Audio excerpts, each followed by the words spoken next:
a license for a gun. But where do you live? You don't need one in Jerusalem. Yerushalayim. See, my son lives in, my son got the gun. He was living in Kiryat Arba. Now he lives in Kochav Yaakov. When you live in the Shtachim, it's very easy. Well, he also had one for 21 years through the IBA because when he went out to the border. Right. Oh. But it was the IBA's gun. But he had the license. He had the license, but they So wouldn't let him. They wouldn't give Wouldn't him let a him own his license. own. Wouldn't Interesting. give him a license to buy a gun. That's interesting. I'm surprised. Uh-huh. But we're going to do a lot of things surprising. Okay. We're running late. We have to get going. Yeah, I apologize. Okay, we're continuing with Psalm 33, Shavua Tov.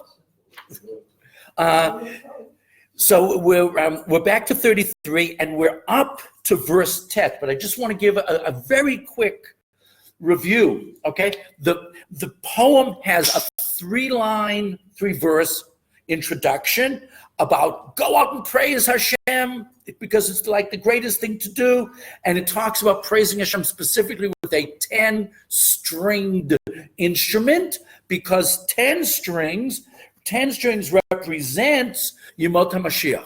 In other words, during regular times it's a 7-string, and then in times of Geula it's 8-string, and then 10 strings is like Olam Haba.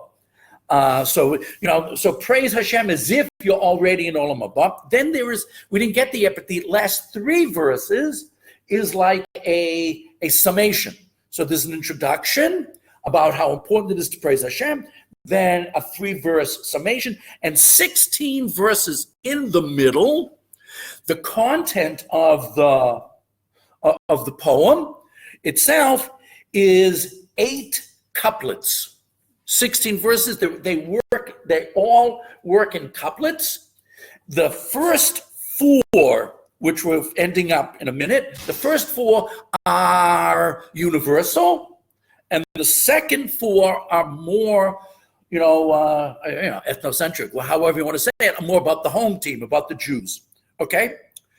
So we are looking at, we're really in verse Chet and Tet, but what's happening here, according to Reb Moshe Alshich, the great Mekubal and commentary who lived in Sfat, of course, in the 1500s, when so many of the giants of Jewish thought lived in Sfat, that the Alshich said that the sections here are answering specific philosophic questions against Judaism.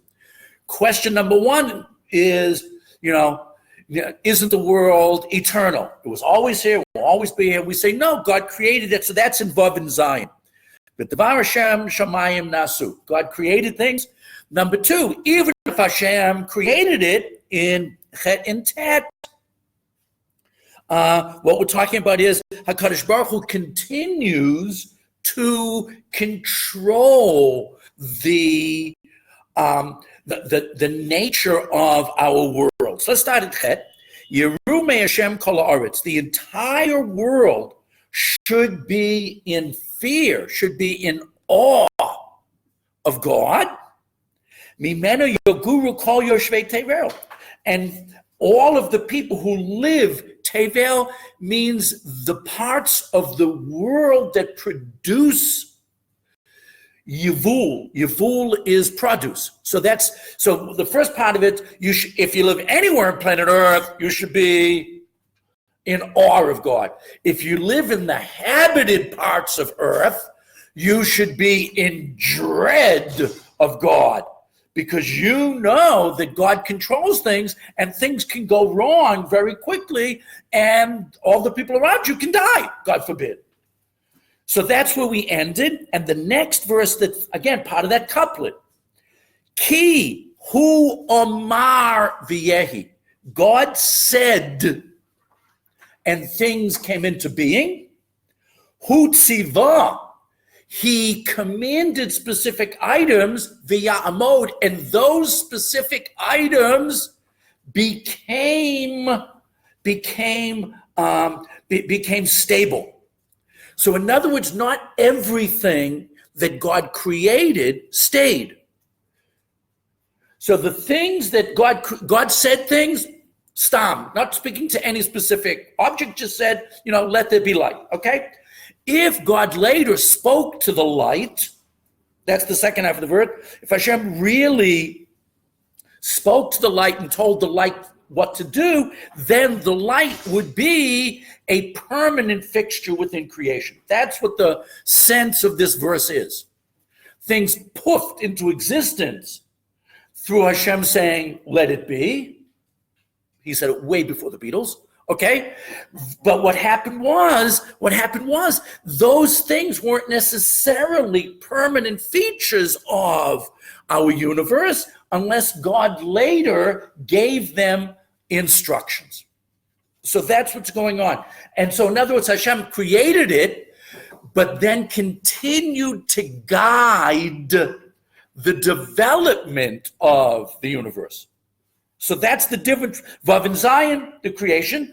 Chet and Tet, the continued control and development of all of the things in the universe.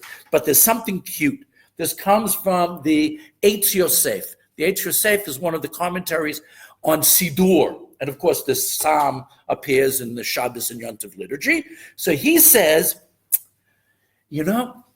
all of the acts of a Kadosh Baruch Hu have both a nigla, an obvious, visible aspect, but also a nistar, an invisible, hidden, behind-the-scenes aspect. And this verse hints at that. How does it hint at that? Because skipping the key, which is that, the other 6 words in the verse, look at the first letter in each of those 6 words. The first 3, Hey, Aleph, Vav, who? He, right? The next part, Hey, Tzadivav, Tziva, who Tziva? In other words, the verse is telling us, in the terms of the visible, God said and created, God ordered and made stable, and then behind the scenes, you have to remember, Hu Tziva. It's a Kadosh Baruch Hu was the one doing the commands. And there's another layer to all of this creative activity.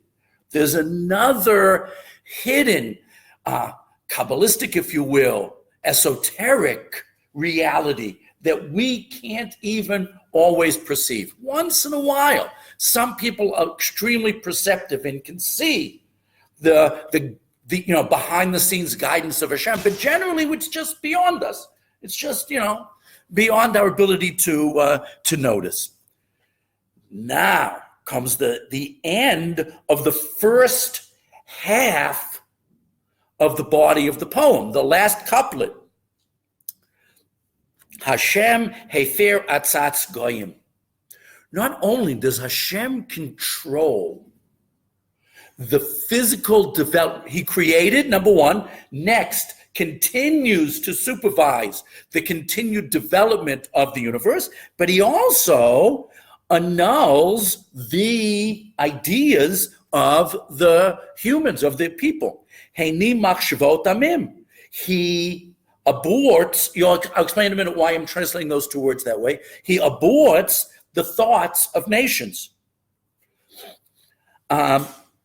So not only does God control the physical universe, there is guidance in the history of sentient beings. Now, I'm saying sentient beings because when I read this poem, I don't know what's going on in the rest of the cosmos. What kind of beings? Sentient, knowledgeable. Sentient has same word, same Latin root as science. Knowing beings, aware. That's probably the best translation. Sentient beings, aware beings. The definition of viable life is that they're aware of their presence. Okay, that's a sentient being.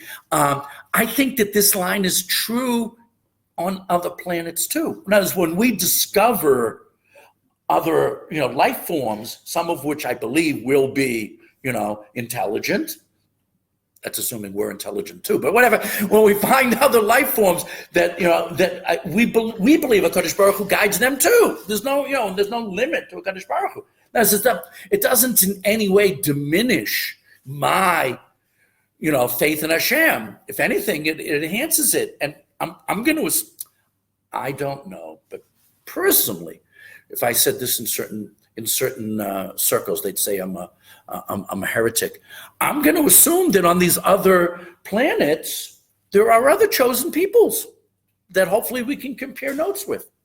That there are, there's a, no, I say that this, right, I'm saying that's a little bit controversial because there are some Haredi thinkers who mentioned this, and they believe that Ma'amad Har Sinai was a unique event. I'm not sure. For me, it makes sense to me that Ma'amad Har Sinai may only have been a unique event for Olam Hazeh, for planet Earth. I don't know. I'm just speculating on this idea. And then it says, Atzat Hashem la'olam ta'amod. It's the plans of God that always exist, machshvot libo. It's his ideas, the ideas of God's. Now, we translate this as heart, but you have to understand when David HaMelech, if indeed David HaMelech wrote this, the writer of this sometime during the time of the First Temple, or in that time frame, when this was written, when they said libo, they meant the seat of intelligence. It was only later that the heart was the seat of emotions and the mind the seat of intelligence. In the good old days, when they said lave, they meant, like in B'chol Levavcha, in Shema, they really mean your thoughts, not your emotions, okay, as much. But you can do what you want with that under different circumstances. The Malbim, God bless him, spends time differentiating between two nouns and two verbs in this couplet. That's very important. What's the difference between an eitzah and a machshava? In both verses, those two words appear. An eitzah and a machshava. An eitzah, according to the Malbim, is one sentient being, is one person advising another what to do. Machshava are my own thoughts about myself. Sometimes we're deciding for ourselves what to do. We call that machshava. Sometimes we're doing what we're doing based upon what others, either expect from us or advise us or whatever. So look again, and that now we have to look at two different verbs. Look at verse Yud. Hashem hefer atzat goyim. Now an eitzah of a goy means one human told another human what to do. And Hashem annuls that verbally expressed and already existing piece of advice.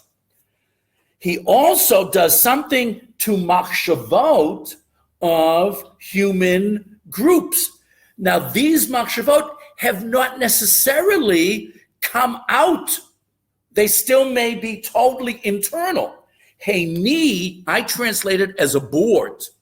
Because according to the Malbim, what it means is that even before they have expressed the ideas, the plans, Hashem doesn't even let them come out. Sometimes Hashem annuls them after they've begun. What's the most famous case of that in human history? Migdal Bavel, the Tower of Babel. The greatest case of God annulling a plan of humans was when Hashem stopped the building of Migdal Bavel. But we just looked at it as a paradigm that this is happening all the time. Other, people have all sorts of plans and whatever, and HaKadosh Baruch Hu somehow, make sure they don't happen. But that came out. They were talking to each other. Let's build. Then Hashem annulled the expressed plan. In the second half of the verse, sometimes Hashem aborts inner thoughts before they've even come out to be expressed. So that's why I translate those two terms as annul and abort. Okay? So now, at this point, we say that God stops humans from doing what they thought they were going to do. And then we say, but Hashem has a plan, and that plan definitely not only comes into fruition, but lasts and lasts and lasts. That's the Ladua Vadua. Hashem's plans not only happen, but continue to be part of the fabric of reality forever. Okay? That ends the first half of the middle section of the poem, which talks about God, not only the creator, but the architect of creation. He not only creates it, but he continues to, no, not architect, sculptor. He not only creates it, but he continues to sculpt it to the divine will. Okay? But that's very universal. That's talking about humankind. That's talking about the universe. But now, as you can see, when you get to verse Yud Bet, there's a total change in the mood, or in the focus of the poem, which is Ashrei Hagoy Hasher Hashem Elokav. Fortunate. I like that translation better than happy. Fortunate. The people that have done this. Ashrei means they feel in a good place. Okay, that's the translation I like for Ashrei. We talked about that term a lot when we did the Psalm 145 Ashrei. Okay, Asher Hashem Elokam. Those people, those humans who are within the orbit of Hashem, feel good. Feel that they're in the right place. Ha'am. The first part of the poem. First part of the line the verse seems to be talking about an individual. The second is talking about on a national level. Ha'am bacha lenachala lo. The nation chosen to be a nachala, a portion, an eternal possession of Hashem. This part of the poem, I think, is really talking about the Avot. Abraham through Yaakov. The concept of the individual, the first half of this verse, and then eventually it's turning into a national grouping. That's what happens with Yaakov Avinu. Okay? And then it describes God's relationship with that nascent nation in verse Yud Gimel. And it's Yud Gimel, it has to be contrasted in a minute with Yud Dalet. And you'll see how that works in just a second. Mishamayim, he beat Hashem. HaKadosh Baruch Hu looks down from heaven, Ra'ah et kol b'nei Adam, and sees all of humanity. But only some of them are in the Ashrei category.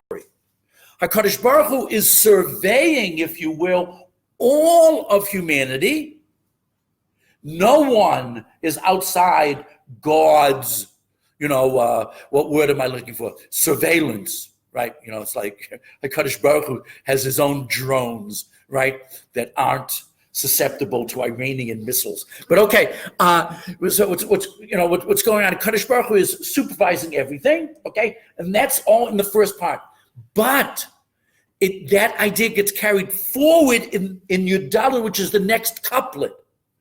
So we're going to have to go back to Yud Gimel in a minute to contrast it with Yud Dalet. So wait, here it goes. Mimchom shifto, from the place of God's dwelling, which could be the Mishkan, the Beit Mikdash, could be Yerushalayim. Okay, we assume it's closer than Shamayim. Okay, Hishkiach. The previous two verbs, Bad Hashem, were he beat and Ra'ah. Now it's a more interventionist expression of observation and perhaps supervision. Mashkiach. There's a supervisory role going on here. El kol yeshvet Haaretz, to all of the people of the universe.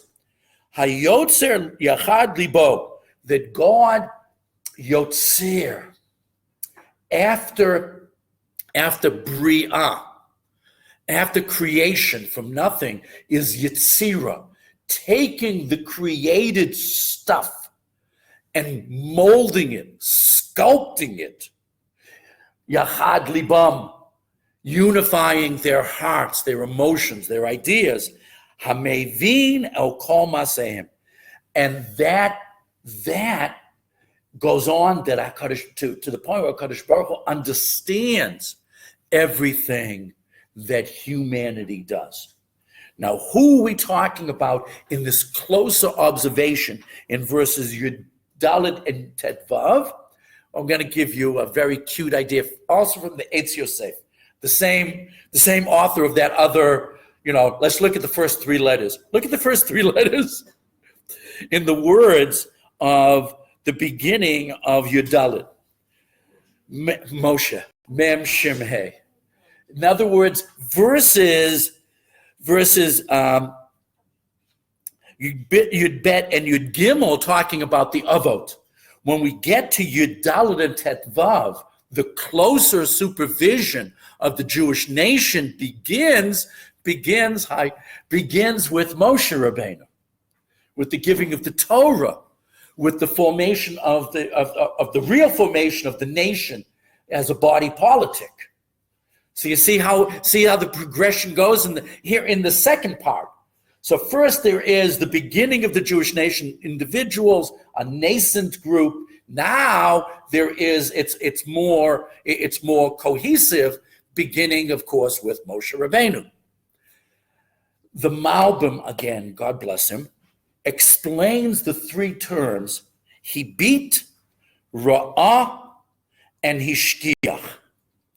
We'll add in a minute Mevin, but let's take a look at those. So first in Yud Gimel, hibit. So according to the Malbim, hibit means pay attention. So it begins with God paying attention. Ra'ah, the next one, is more observation. Really, seeing what is going on. After HaKadosh Baruch Hu, lahavdil, this is a terrible analogy. Maybe I should turn off the tape for this. I don't know how many of you either read or saw the movies of the Tolkien Lord of the Rings. I grew up with that myself, and then I read it to my kids, and I loved the movies. But there's the bad guy is this eye in a tower, right? And when something happens, you see the eye turns to, now something happens, it gets the bad guy's attention. So you see the eye turn, lahavdol, a million havdalot. This helps you to visualize what's going on with the Kodesh Baruch Hu. In other words, with Kodesh Baruch Hu, there are many of us who just have to understand that's hibit, that a Kodesh Baruch Hu pays attention to what we're doing and then observes. And finally, with the giving of the Torah with Moshe Rabbeinu in verse Yud Dalet, umashgiach. And there is a supervisory role, a guidance role. That may be a better translation than supervising. Okay? A guidance role as well with the HaKadosh Baruch Hu. That HaKadosh Baruch Hu has a certain amount of guidance over our behavior at some point. And that brings us to the final verb in this continuum, which is in Tet Vav. Then HaKadosh Baruch Hu mevin. HaKadosh Baruch Hu understands. Now, HaKadosh Baruch Hu mevin means draws conclusions. So it begins with HaKadosh Baruch Hu pays attention. Then HaKadosh Baruch Hu observes, records. Then HaKadosh Baruch Hu guides. Then eventually HaKadosh Baruch Hu draws conclusions. Now, those conclusions we hope, mean olam above, right? We're hoping that those conclusions, are positive, but that's the continuum.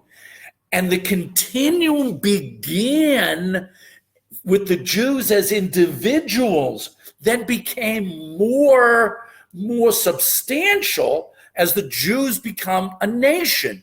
Again, the shift from the Avot to Moshe Rabbeinu, the shift from Sefer Breshit, the story of a family, to Shmot, the story of a nation, right? Everyone sees what's going on in the transition. I mean, it's such a beautiful yet complex poem that's going through all of this information.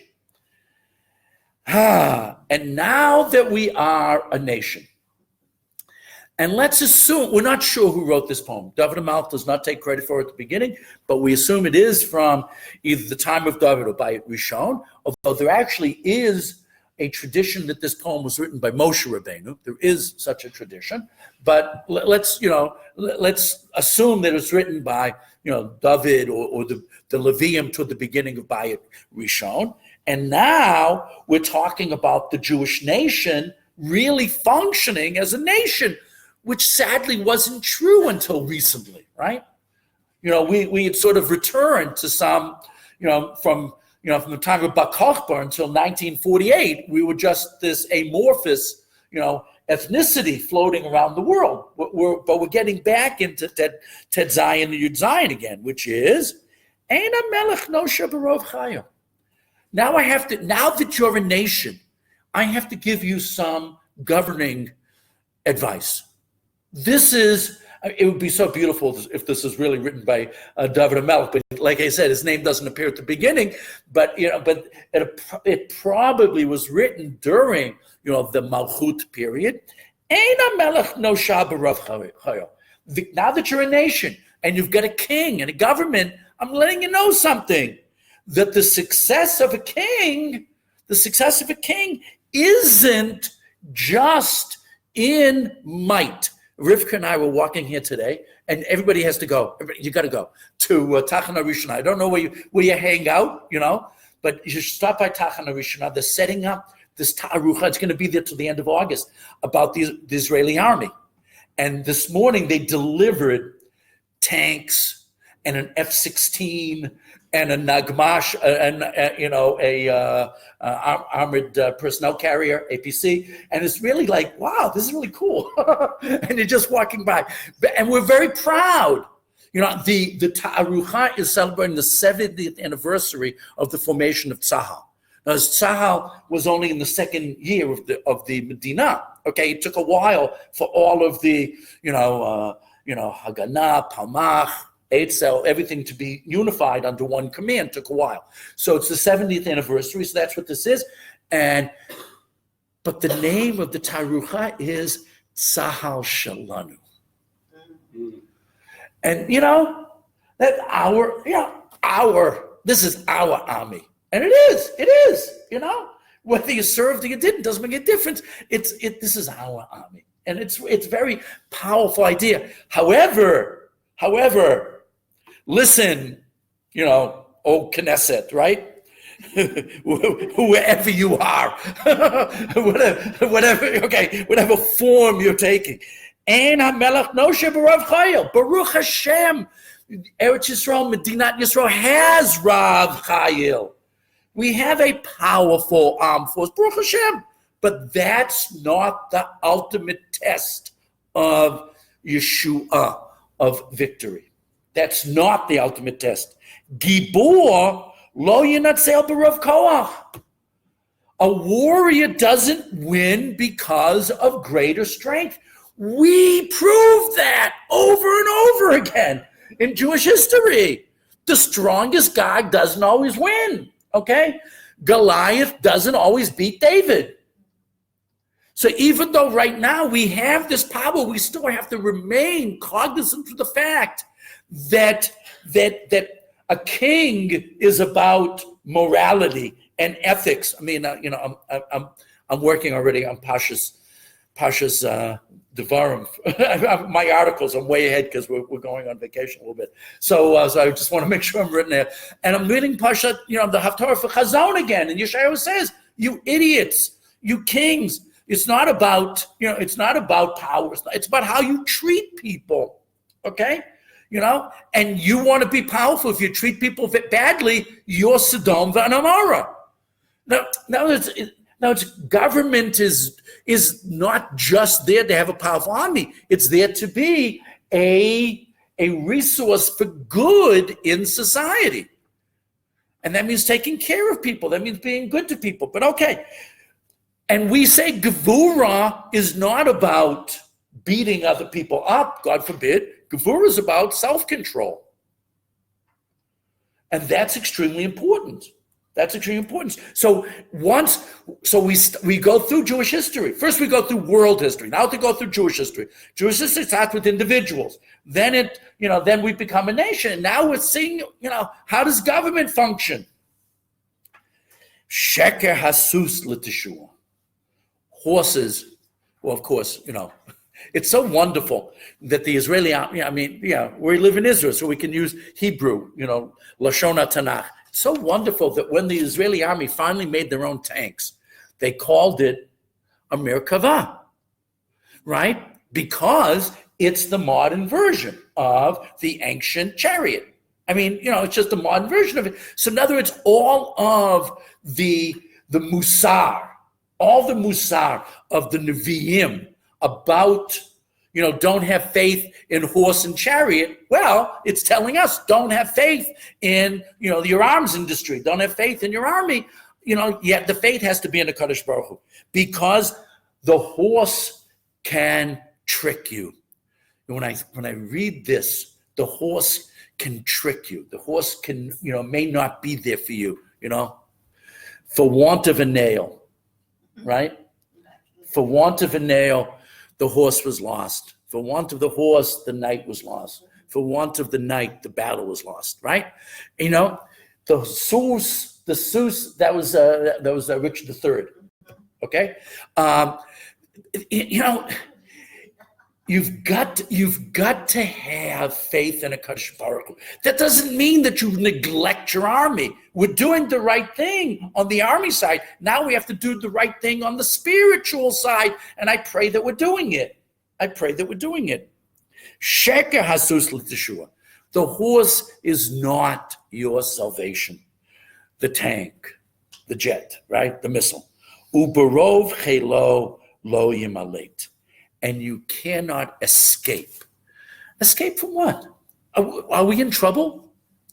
In other words, all of a sudden, we're using a term which seems a little bit out of character. We're talking about don't rely only on, don't escape from what?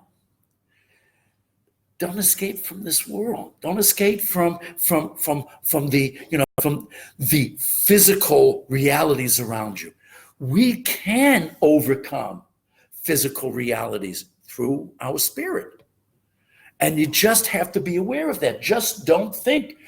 First of all, put your efforts into building the best army you can, but then you have to daven, you have to be righteous, you have to be good. And that's what we're being told in verses Tet Zayin and Yud Zayin. It's a very powerful idea. Please. No, it just mentions here, Hearns, that all of following your point, all of Pharaoh's royal power is hosts of heroes, and the men of war stood no chance of deliverance from the divine judgment. So that's... Yeah, it's true. It's true. In other words, the great example, I use the microcosmic example of David and Goliath, but you can go to the macrocosmic. And when you go to the macrocosm, you see, Pharaoh, but you also see the Arab armies in 48. You see, the Syrian Greek armies in the Hanukkah War. Just having a greater force doesn't mean you always win. Okay, This morning it mentioned that Trump told the Air Force to stop, but he's using cyber now. Right. So it's interesting, isn't it, that the force and There was an interesting article I saw online today. I don't remember what was the source of the Jerusalem Post, the Times of Israel. It wasn't a whichever. That wasn't true. But I don't remember what the source was, but they said Bibi has to be careful because Bibi was hoping that America was going to take care of Iran. But you can't rely on somebody else. And that's almost what it's saying here. It's on us. Right now, Bolton is actually in Jerusalem, and they're talking about all sorts of these issues. And it's important that we talk to our allies, okay? Russia's going to be involved in these talks also. I'm not sure Russia's an ally, but it doesn't make any difference. But it's important to talk, but eventually, and these psukim saying, it's on us. It's on us. And the buck stops here, 100%. 100%. And that's very...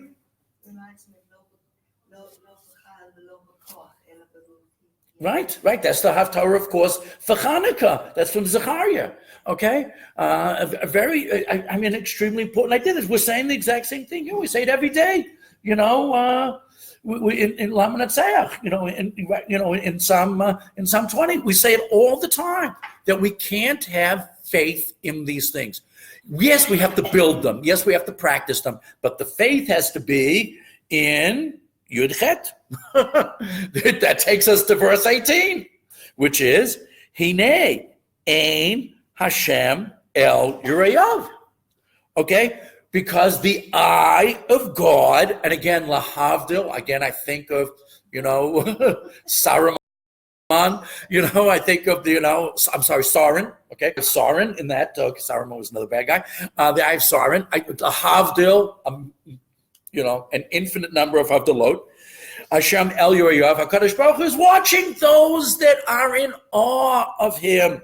L'miyachalim l'chasdo. Now, I don't want to translate the word miyachalim yet. I'm going to give you a translation, but I don't want to discuss that word because it's the end of the poem. We're going to come back to that term. It's a very important term. To those, I'm going to say yearn. Okay? For those who yearn for God's chesed, kindness, okay? Lahatzil mimavet nafsham, to save from death their being, okay? Their life force. Ulechayatam bara'av, and to keep them alive even in famine. Now, HaKadosh Baruch Hu can save us from every kind of problem, either personal, military, or natural. Now, the word ra'av takes you back to the beginning of the middle section. We're not just talking about human forces, we're also talking about natural forces.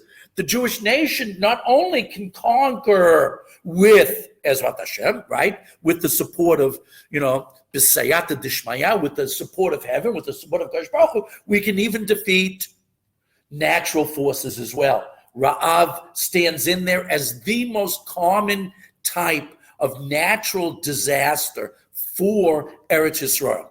If we lived in Oklahoma, they would put tornadoes. If we lived in Florida, they'd say hurricanes, okay? If we lived in New Orleans, we'd say floods, right? Okay, whatever. In other words, but for Eretz Yisrael, the most common natural disaster was famine based on drought. So that's, so in other words, we're talking about faith in Hashem to save the nation militarily, but it means everything. This is a beautiful idea. Again, it's the same Eitz Yosef, okay? Hinei ein Hashem el Yirayav. HaKadosh Baruch Hu is watching. His eye is on those who have respect, awe, reverence for Baruch Hu. For those who really yearn for HaKadosh Baruch Hu's chesed. If you take all of the first letters from all of the words in that sentence, you get 156. The gematria of the first letters across that line, that verse, is 156, which is the gematria Yosef. Who represents this idea of being in terrible situations, but never losing hope?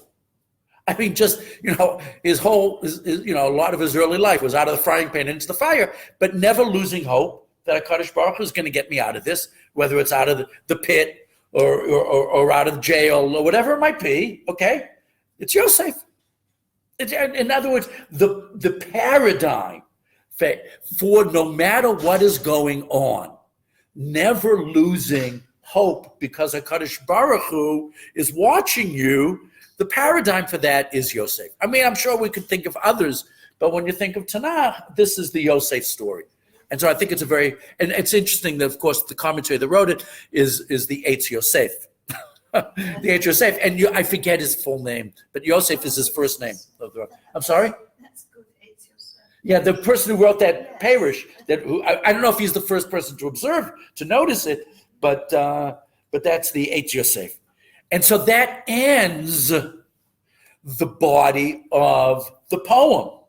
Again, 16 lines, 8 couplets, 2 major topics. One about creation and one about the Bechira of the Jewish nation, okay? The universal idea of God and then the ethnocentric idea of God. And again, I'm going back to the concept of the Alshich. These ideas, bang, bang, bang, one after another, are trying to dispel the doubts and questions philosophically that many people have about Torah, Judaism, God. And so the first ones are about creation. The last ones are about the choosing of the Jewish nation. When you know, how odd of God, to choose the Jews, right? It's not so odd that Jews chose God. Right. And that's what's going on here. In other words, the beginning is answering those philosophic questions about the universe. The second half is answering those philosophic questions about Bechirat Am Yisrael. And the Bechira of Am Yisrael is very powerful and very beautiful, and it's all based upon our continued desire to be connected to HaKadosh Baruch Hu. And this final idea is expressed in the last 3 verses. The last 3 verses, which is the denouement, the conclusion of the poem. Remember, the poem begins sort of bombastically. Go out there and take out that marching band and praise HaKadosh Baruch Hu. That sort of fits in with God the Creator. The final 3 lines, which end with a little less, a less clashing of cymbals. Okay, at the end of the poem, or the umpapaing of tubas, at the end of the poem is really talking about the relationship with Am Yisrael. Nafshenu chiksa laHashem. Now, nafshenu is like an intensive way of saying we, but I like the translation for this. Our very being awaits Hashem, is awaiting Hashem. Ezreinu umaginenuhu. Hashem, who is our help, our help and our shield, our help and our protection. Okay, Ezreinu maginu, kivo yismach libenu, because within Him, within HaKadosh Baruch Hu, our hearts have joy. There's a big difference between the joy at the end of the poem and the joy at the beginning of the poem. The joy at the beginning of the poem is, bring out the marching band, okay? Okay? Sing to God a new song, blast it out. Here it's Simchat Lev. This is what's going on within me, in my heart. Okay, kivo yismach libenu, because in HaKadosh Baruch Hu, our hearts have simcha. Simcha, there are so many words in Hebrew that can be translated for happiness or joy, whatever. But the Rav always said that simcha is spiritual joy. It's inner joy. Sason, Gila, those are more external physical happiness, but the more internal spiritual is simcha. The Rav used to say simcha is how you feel when you have a sense that everything is happening as expected, that there is a rhyme and reason to things. Simcha is all the pieces are fitting together. That's simcha. Things are as they should be. Rabbi Soloveitchik. Serenity. Could be serenity, yes. Yeah, could be serenity. That sense of inner calm because things are working out. The way this is the plan. This is the plan. Ki v'shem kachol batachnu. Okay, so remember that's the second. We've got chita in the first verse.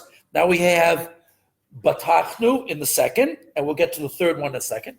Yehi chastecha Hashem aleinu. Let the kindness of HaKadosh Baruch Hu be aleinu, over us, around us, immersing us. Okay? Kashe yichalnu long. This is referring back to verse 18. And perhaps that reference to Yosef HaTzadik, right? The amount of chesed is in direct proportion to the amount of yichalnu lach. So the Malbim again, Malbim who is so aware of nuances of language, and one of the great proponents of the idea that biblical Hebrew has no synonyms, so that every time you have a different word, it's hinting or describing a different concept. So we start with the physical act of waiting. So we begin with patience. Nafshenu chikta l'Hashem. We are patiently waiting, Hashem, for whatever it is. I mean, the wait may be different in different time periods, in different eras of human existence, but there is a patient expectation, okay? Then it gets stronger. I'm not just patiently waiting, I am waiting with supreme confidence in whatever it is that you're waiting for, whether it's Yemot Mashiach, whether it's Yeshua from the present, problem, whether it's, will we have a government? Okay, whatever it is that you're waiting for. Bitachon is that sense of faith, trust in Hashem, confidence that things are going to turn out according to the plan that's been revealed to us that we call Torah, okay? And the most powerful word is the last one. Let the kindness of God just immerse us, totally surround us, envelop us. Oh, that's a nice word. Okay, envelop us. In direct proportion to the amount that I hope and yearn for it. The more I want it, yichalnu is that, that thirsting for it, that hoping for it, that tremendous cupidity for it, coming your way. That's yichalnu. So it gets, one is patience, one is confidence, and the last one is a burning desire for it. Almost a ta'ava for it. You can almost taste it. The more you truly, lust after it, if I can use that expression in this context, the more you lust after it, the more kindness that you will receive from HaKadosh Baruch Hu. This last line is like harkens to the Rambam in the 10th parak of Hilchot Tshuva, when he talks about, the end of the Tshuva process is a love story. And our relationship with the Kadosh Baruch Hu is supposed to be like the lover who is just expectantly waiting for the next, rendezvous, for the next, intimate contact with the other side. Okay, and that's the Yichal Lulach. Then if you to understand the Yichal Lulach, this just waiting for it, tasting it, desiring it, lusting after it, is described by the Rambam in the 10th parak of Hilchot Tshuva. That it's a love affair, and you really see that when you get to verse 22. It takes a while to get there because it starts off with all of this, bombast about the beauty of nature, which is wonderful, but it ends with the sublime feeling of the relationship and connection between us and Hashem, which isn't, bombastic. It's quiet and it's very good. It feels right. That's the ashrei that begins the second half of the middle part of the poem. We Jews feel that. We feel fortunate. We feel fortunate because we have kasher yichanulach. The more we want it, the more we believe it'll happen. And the greater we want it, the greater it will be. And it's just a beautiful poem that just describes, basically a Jewish viewpoint of the history of the universe, of mankind, and the Jewish people. And it's like, it's like it just brings it all home very, very beautifully. Okay. Okay. And